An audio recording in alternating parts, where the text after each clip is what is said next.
जय श्री राधे, जय श्री कृष्णा।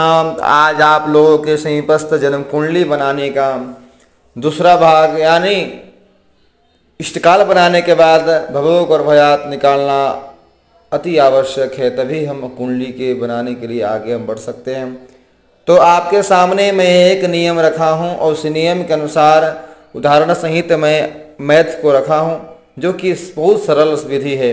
आपको ये समझ लेना चाहिए और अंत तक इस बात को समझिए, वीडियो को देखिए और बाद में आपको 100% समझ में आएगा।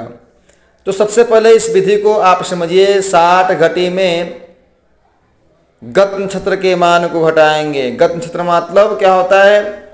जन्म नक्षत्र के पहले जो नक्षत्र था उसको हम गत नक्षत्र बोलकर संबोधन करते हैं। तो यहाँ पे गत नक्षत्र का मान हम क्या करेंगे? घटा देते हैं। किसमें? 60 में, 60 घटी में।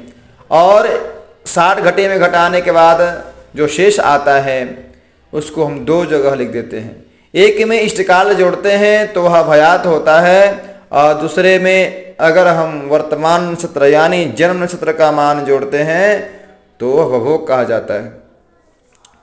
तो आप यहाँ देख रहे होंगे वर्तमान नक्षत्र का जो मान है वह है 40-50 और गत नक्षत्र का मान जो है 26-25 है और इष्टकाल का जो मान है 22-33 है।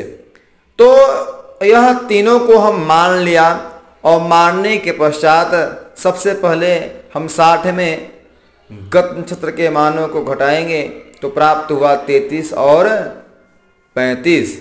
33-35 को हम दो जगह लिख लिए। एक में हम वर्तमान नक्षत्र के मान यानी 40-50 को जोड़ा तो हुआ कितना?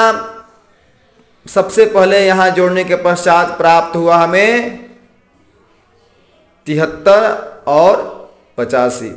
तो 73-85 भवोग भयात नहीं हो सकता। वह भवोग जो होता है हाईएस्ट 67 तक जा सकता है, 67 घटे तक जा सकता है, और भयात हाईएस्ट 60 घटे तक जा सकता है। तो यहाँ पर भवोग जो है, भवोग यहाँ पर हो रहा है 73 और 85, जो कि सिद्ध नहीं हो रहा है। तो करना क्या है? करना है यहाँ 85 को यहाँ पर 25 लिख देना है और 60 मतलब घटाए थे तो एक इधर लेके आ जाना है, तो हो जाएगा कितना? 74 हो जाएगा। तो 74 भी नहीं लिखना है, 74 में 60 घटा देंगे तो कितना बचेगा? केवल 14, और 60 को खत्म कर देना है, तो ये भवोग हो गया। दूसरा